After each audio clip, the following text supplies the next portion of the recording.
नमस्कार, तहलका खबर न्यूज चैनल पर आप सभी का स्वागत है। आइए आपको झारखंड के एक ऐसे शेर से मुखातिब कराते हैं जिन्होंने झारखंड मुक्ति मोर्चा का दामन थामते हुए सिल्ली विधायक अमित महतो ने दो बार आजसू के प्रमुख सुदेश महतो को हराया। यहाँ तक कि उनकी पत्नी सीमा महतो ने भी सुदेश महतो को हराया। इसके बाद झारखंड में एक नया बवाल आ गया है। झारखंड मुक्ति मोर्चा से अमित महतो ने इस्तीफा दे दिया है और हेमंत सरकार के खिलाफ मोर्चा खोल दिया है। उन्होंने जल, जंगल, जमीन एवं क्षेत्रीय भाषाओं की सूची में मगही, भोजपुरी, अंगिका, उड़िया, बांग्ला, उर्दू को शामिल करने के विरोध में हेमंत सोरेन सरकार के खिलाफ मोर्चा खोला है एवं झारखंड मुक्ति मोर्चा के केंद्रीय अध्यक्ष शिबू सोरेन को अपना इस्तीफा भेज दिया है। इसके बाद उन्होंने ईचागढ़ में रैली निकालकर लोगों को संबोधित करते हुए उन्होंने क्या क्या कहा आपको। सिक्किम महतो जी, खगेन जी, कृष्णा महतो जी, दुबराज जी, अंकित जी, आप सभी हमारी माँ बहनें, हमारे युवा साथी, हमारे बड़े बुजुर्ग, छोटे भाई, छोटे बंधु,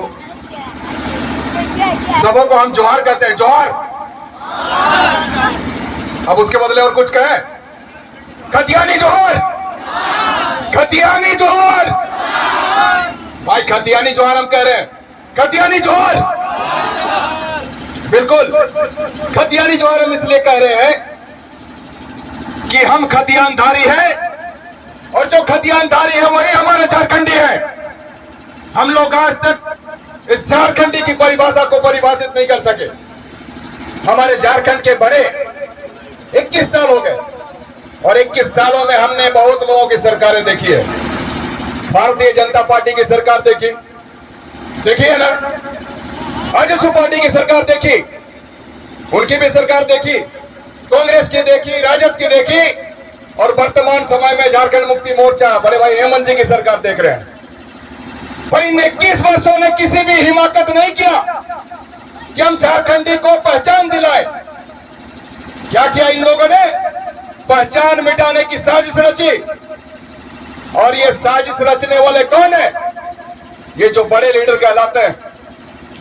हम अर्जुन मुंडा जी की बात कर ले, हम रघुवर जी की बात कर ले, हम मधु कोड़ा जी की बात कर ले या फिर सुदेश महतो जी की बात कर ले और अभी वर्तमान समय में हेमंत जी की बात कर ले। कहीं ना कहीं एक साजिश के तहत झारखंडियों की पहचान को मिटाने की कोशिश कर रहे हैं। अब बताइए, हम लोग शिबू सोरेन जी का नाम जानते हैं, झारखंड के सबसे बड़े आंदोलनकारी कहे जाते हैं, जो कि वर्तमान समय में जीवित हैं। वो झारखंड को पहचान दिलाने के लिए कोशिश किए, झारखंड बनाने के लिए अपने आप को समर्पित कर दिए और उनका बेटा आज हेमंत सोरेन हमारी पहचान मिटाना चाहता है। कैसे मिटाना चाहता है? आज हम सबों के बीच में गलत तरीके से भाषाई अतिक्रमण का दौर चालू कर रखा है। अब बताइए, हर कोई जानता है कि हमारे कितनी भाषाएं हैं। 5 जनजातीय भाषा है, 4 हमारे क्षेत्रीय भाषा है। इसके बावजूद इनके द्वारा भोजपुरी, इनके द्वारा मगही, इनके द्वारा अंगिका कोई यहाँ का क्षेत्रीय भाषा घोषित किया जा रहा है, सूचीबद्ध कराया जा रहा है। क्यों? क्योंकि हम बाहर के लोगों को यहाँ पर नौकरियों में नियोजित कर सके। अब आप बताइए, क्या ये उचित है? क्या ये उचित है? नहीं है। हमारे यहाँ इन सारी भाषाओं का कोई मोल नहीं है। ये बिहार में भाषाएं बोली जाती है। अरे बाहर में जो बिहार है वहां भी भोजपुरी को उसको मिला नहीं है दर्जा, वहां भी क्षेत्रीय भाषा के रूप में नहीं है। लेकिन आज बड़े भाई हेमंत जी को क्या हो गया पता नहीं, वो यहाँ भोजपुरी को, मगही को, अंगिका को राज्य के सभी जगहों पर, हम तो कहेंगे संसार में जितने भी जिलाएं हैं, सब जिला में इनके जरिए अंगिका को कर दिया गया है। पलामू प्रमंडल में भोजपुरी और मगही को कर दिया गया है। ये आज हमारी सभ्यता संस्कृति को खत्म करने की शुरुआत नहीं तो क्या है? हम सबों के बीच में आज हर कोई जानता है कि हमारे स्टेट में 24 जिले हैं। इन 24 जिलों में क्या हमारे मुस्लिम भाई उर्दू बोलते हैं? क्या उर्दू घरेलू भाषा है? नहीं है। लेकिन इन 24 जिलों में उर्दू को क्षेत्रीय भाषा के रूप में सूचीबद्ध करा दिया गया है। उड़िया को सूचीबद्ध करा दिया गया है, बांग्ला को सूचीबद्ध करा दिया गया है।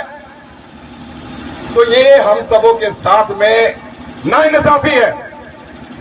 हम लोग भले ही यहां पर बांग्ला कुछ लोग बोल देते हैं, लेकिन बांग्ला हमारे पाठ्यक्रम में यहां पर हम लोग पढ़ते नहीं है। अगर हम लोग बांग्ला को भी हम लोग यहां पर स्थापित करने की कोशिश करेंगे तो हमारा सटा हुआ क्षेत्र बंगाल है। बंगाल से लोग यहां पर आएंगे, हमसे बेहतर बांग्ला वो जानते हैं। कल के एग्जाम में बांग्ला का अगर कोई एग्जाम होगा, आप पास करिएगा या बंगाली करेगा? अगर उर्दू की बात कर ले, 24 जिला में भले ही हमारे यहाँ उर्दू सूचीबद्ध कर दिया गया है नौकरियों में, कल के समय में अगर एग्जाम होंगे तो क्या हमारे मुस्लिम भाई उर्दू में पास कर सकेंगे या लखनऊ वाले, हैदराबाद वाले लोग पास करेंगे? बताइए, ये कौन सी नीति है और कैसी नीति है? ऐसी नीति हमें नहीं चाहिए। उड़ीसा की बात करें, वहां पर लोग उड़िया बोलते हैं। हमारे यहां पर आप जानते हैं 1 जनवरी 1948 में क्या हुआ था? यही भाषा को लेकर सरायकेला खरसावां में गोलीकांड हुआ। हमारे सैकड़ों हजारों लोग शहीद हो गए, भाषा के नाम पर शहीद हुए थे। और आज वही उड़िया भाषा को बड़े भाई हेमंत जी यहां पर लाना चाहते हैं, सूचीबद्ध कर रहे हैं। क्या हम इसे बर्दाश्त करेंगे? तो ये कहीं न कहीं हम सबों को खत्म करने का एक प्रयास है, हम सबों को खत्म करने की साजिश है। आज यदि मैंने भाषा अतिक्रमण की बात की तो क्या गलत किया? आज यदि मैंने भाषा का अतिक्रमण की बात की तो मैंने कोई गलत नहीं किया, ये मैं समझता हूं। आज यदि मैं स्थानीय नीति की बात करता हूं, नियोजन नीति की बात करता हूं, तो क्या मैं गलत करता हूं? आज यदि झारखंड बना तो सबसे पहला हक किसी का है तो हम सारे झारखंडियों का है, खतियानदारियों का। और इसी झारखंडी को कहलाने के लिए, इसी झारखंड के लिए हमारे निर्मलता शहीद हो गए। आज ये निर्मलता की कर्मभूमि है, जन्मस्थली है। हमें इस बात का घमंड है, इस बात का गुमान है कि हम इसी माटी के उपज हैं, जिस माटी ने बिरसा को पैदा किया, जिस माटी ने निर्मल को पैदा किया, जिस माटी ने शिबू सोरेन को पैदा किया, चांद भैरव शेख भिखारी को पैदा किया, सिद्धू कान्हू को पैदा किया, नीलांबर पीतांबर को पैदा किया, जयपाल मुंडा को पैदा किया, रामदयाल मुंडा को पैदा किया। तो उनके रगों में जो खून दौड़ता था, झारखंडी खून, वही खून आज जमीन के रगों में भी दौड़ता है। तो मैं यही कहना चाहता हूं भाइयों, आज का जो ये वक्त है, आज का जो ये समय है, निर्णायक समय है। गलत करने वालों को जवाब देना बहुत जरूरी है, चाहे वो झारखंडी हो या फिर बाहरी हो। इतने दिनों तक हम लोगों ने विरोध किया है, बाहरी कहकर रघुवर दास जी का विरोध करते थे। अब के समय में अगर हमारा ही झारखंडी खून अगर झारखंड के भावनाओं के साथ खेलना शुरू करे, झारखंडियों के साथ नाइंसाफी करे, तो क्या उसका विरोध करना लाजमी नहीं है? क्या आप उसका विरोध नहीं करेंगे क्या? ये धनंजय महतो, अजित महतो की कर्मभूमि है, उसकी मातृभूमि है, उनका शहादत स्थल है। आज हम आप सबों के बीच उपस्थित हैं तो कहीं न कहीं श्रद्धांजलि अर्पित करते हुए हम यही आगाज करना चाहते हैं कि झारखंड को जरूरत है आप तमाम ऐसे लोगों को आगे बढ़ने की, आगे बढ़ाने की, क्योंकि आने वाले दिन आपको भी जब इतिहास लिखे जाए, अभी हमारे भाई कह रहे थे कि कोयल की क्या भूमिका थी उस जंगल में आग बुझे हुए आग को मिटाने के लिए। तो आने वाले दिनों में जब भी इतिहास में नाम शामिल होगा तो हम चाहते हैं कि आप तमाम लोगों का नाम शामिल हो। क्या आप नहीं चाहते हैं? क्या आप चाहते हैं ना भाई? निश्चित रूप में आने वाले दिनों में कुछ बेहतर झारखंड, समृद्ध झारखंड, खुशहाल झारखंड बनाने के लिए आपकी अग्रणी भूमिका होनी चाहिए। आज हमारे बच्चे अगर नौकरी नहीं करेंगे कहां जाएंगे? आज अगर बाहर के लोग मैट्रिक यहां पास करेंगे, इंटर पास कर लेंगे और वो नौकरी करेंगे, मैं एक बात पूछना चाहता हूं, हमारे जितने बच्चे हैं, आज हमारे भले ही झारखंड बने हुए 21 साल हो गए, इन 21 साल में भी हम इतने पीछे हैं कि किसी दूसरे स्टेट को हम टक्कर नहीं दे सकते। चाहे बिहार की बात कर ले, यूपी की बात कर ले, महाराष्ट्र, पंजाब, गुजरात, हरियाणा की बात कर ले, बंगाल की बात कर ले, हमारे बच्चे अभी उस स्थिति में नहीं है कि कल को एग्जाम अगर होता है तो हमारे बच्चे कंप्लीट करें। हमसे पहले वो कंप्लीट करेंगे, ज्यादा नंबर वो लाएंगे, तो हमारे बच्चे को क्या नौकरी मिलेगी? मैं बताना चाहता हूं, रघुवर दास जी के द्वारा कौन से नियम बनाए गए थे और बड़े भाई हेमंत जी के द्वारा कौन से नियम बनाए गए, मैं बता देना चाहता हूं। रघुवर दास के पीरियड में जो स्थानीय नीति का निर्धारण किया गया था, उसमें एक नीति यह थी, 6 बिंदुओं की नीति थी, 6 कंडिका की नीति थी। पहला जो बिंदु था उसमें था कि व्यक्ति खतियानदारी होना चाहिए, जिसके पास खतियान है वो यहाँ का स्थानीय होगा, उसके बेटा बेटी पत्नी माँ सब स्थानीय होंगे। दूसरी नीति बनी थी, जो व्यक्ति यहाँ बिजनेस करता हो, 30 साल से रह रहा हो, वो व्यक्ति झारखंडी कहलाएगा, उसके संतान झारखंडी कहलाएंगे, उसकी पत्नी झारखंडी कहलाएगी। तीसरा बिंदु था, अगर कोई झारखंड सरकार में सरकारी कर्मी हो या पदाधिकारी हो या फिर निगम में कार्यरत कर्मी हो तो वो झारखंडी कहलाएगा। चौथा बिंदु था कि वो व्यक्ति झारखंडी कहलाएगा जो इस राज्य में भारत का सरकारी कर्मी हो, तो वो व्यक्ति झारखंडी कहलाएगा। उसके बाद था 5वां बिंदु कि वैसा व्यक्ति झारखंडी कहलाएगा जो हमारे संवैधानिक पदों पर आसीन है और साथ साथ विधिक विभाग में कार्यरत है, वैसा व्यक्ति झारखंडी कहलाएगा। और छठा बिंदु जो था, ये महत्वपूर्ण बिंदु है, आप सुन लीजिएगा।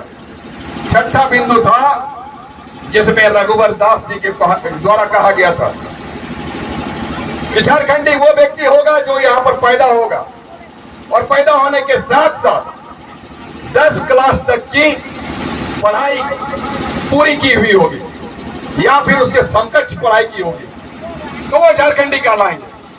लेकिन बड़े भाई हेमंत जी ने क्या कह दिया, इनके लिए यहाँ पैदा होना कोई जरूरत की चीज नहीं है। इन्होंने तो सीधा सीधा यह कह दिया कि झारखंड में जो 10 क्लास पास कर लेगा, जो इंटर पास कर लेगा, वो यहाँ पर सरकारी नौकरी का प्रमुख दावेदार बन सकता है। बताइए, ये झारखंड पुत्र का अगर इस तरीके का बात कहना लाजमी है? क्या लाजमी है? अगर लाजमी नहीं है तो आप लोग रण क्षेत्र में उतरने के लिए तैयार हो जाइए, लड़ने के लिए तैयार हो जाइए, नहीं तो आज हम लोग नौकरी से बेदखल है। आने वाले दिनों में हमारी पीढ़ियों को भी नौकरी नहीं मिलेगी, आने वाले दिनों में हमारे बेटा बेटियों को भी नौकरी नसीब नहीं होगा। हमारे बच्चे को पंजाब में, महाराष्ट्र में, गुजरात में, कोलकाता और बॉम्बे, दिल्ली में सड़कों में काम करते हुए नजर आएंगे, तो कुछ एक लोग पंजाब के खेतों में काम करते हुए नजर आएंगे। तो क्या हम लोग ऐसी दुर्दशा को चाहते हैं? क्या चाहते हैं? अगर नहीं चाहते हैं तो कमर कसने की जरूरत है। सत्ता में या फिर कोई भी हो जो हमारी माटी को सम्मान नहीं करता हो, जो हमारे यहाँ बेटा बेटियों का सम्मान नहीं करना चाहता हो, तो उसे सत्ता में रहने का कोई औचित्य नहीं है, कोई मतलब नहीं है। उसे सत्ता से बेदखल कर देना ही उचित है। आज यदि निर्मला होते या बिरसा मुंडा होते या जयपाल सिंह होते या फिर रामदयाल मुंडा होते या विनोद बिहारी महतो होते, तो वो कतई बर्दाश्त नहीं करते। आज हम लोग भी उनकी संतान है, हम लोग उनके अनुसरण करने वाले व्यक्ति हैं, तो हम क्यों बर्दाश्त कर रहे हैं? हम तो 2 साल तक बर्दाश्त किए। हमारी भी तमन्ना थी, हमारे भी सपने थे, हमारी भी सोच थे कि जो काम रघुवर जी ने नहीं किया है, जो काम अर्जुन मुंडा जी ने नहीं किया है, जो काम मधु कोड़ा जी ने नहीं किया है, जो काम सुदेश महतो जी ने नहीं किया है, वो काम बड़े भाई हेमंत जी करेंगे। ऐसी उम्मीदें थी, ऐसी आशा था, ऐसा भरोसा था, लेकिन सारे आशा भरोसे को तोड़कर चकनाचूर कर दिया।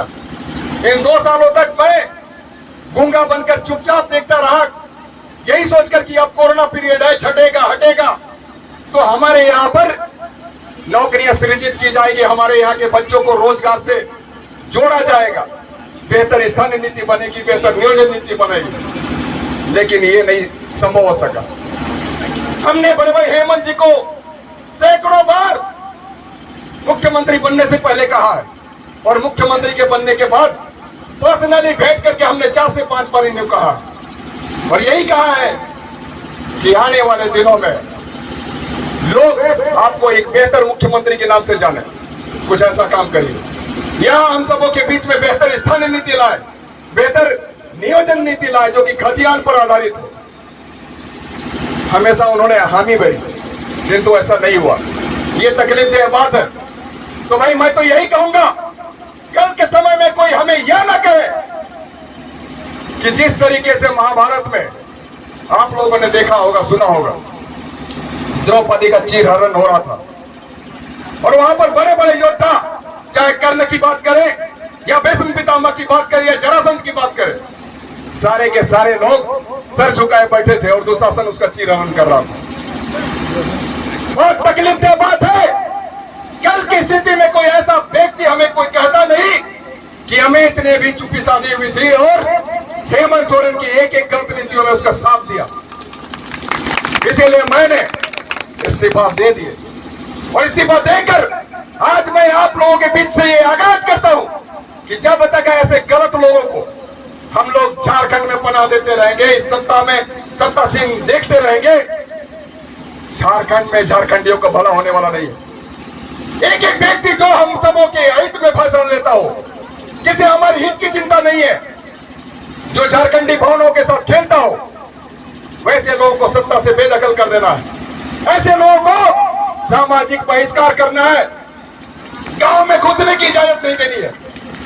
आज कुछ लोग शहीद परिवार से कहे जाते हैं और शहीद परिवार कहकर उन्हें लोग वोट करते हैं, विधायक बन जाते हैं। लेकिन स्थिति ये होती है कि शहीदों का जो खून, जो उनमें गुण होना चाहिए, खूनों का जो खून का जो गर्मी होना चाहिए, आज वो बर्फ बन गया। आज उनकी गर्मी खत्म हो गई है और शहीद परिवार के लोग विधायक बनने के बाद भी वहां चुपचाप बैठे रहते हैं। कभी झारखंडी भावनाओं से अवगत कराने तक का काम नहीं करते हैं।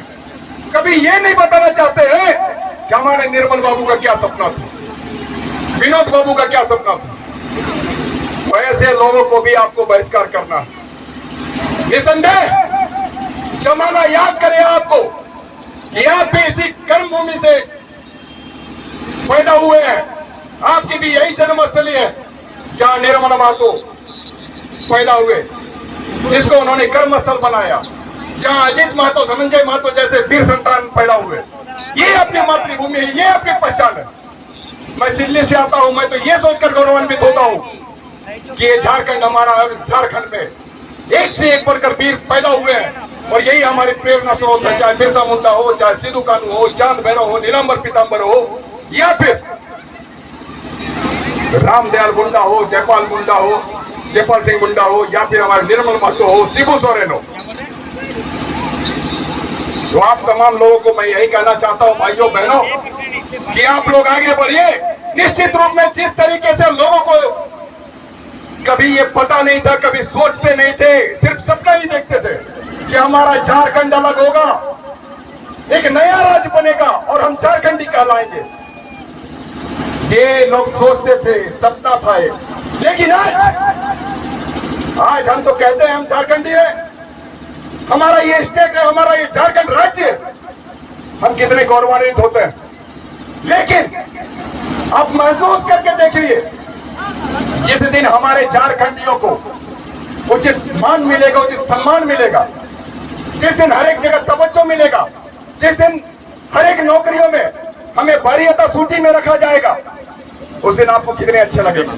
जिस दिन हमारे इस मातृभूमि का एक एक बेटा बेटी डॉक्टर बनेगा, इंजीनियर बनेगा, बीडीओ बनेगा, सीओ बनेगा, एसपी, डीएसपी, डीसी बनेगा, प्रोफेसर बनेगा, टीचर बनेगा, क्लर्क बनेगा, प्यून बनेगा, एक एक नौकरियों में हमारी हिस्सेदारी होगी, उस दिन आप कितने गौरवान्वित होंगे।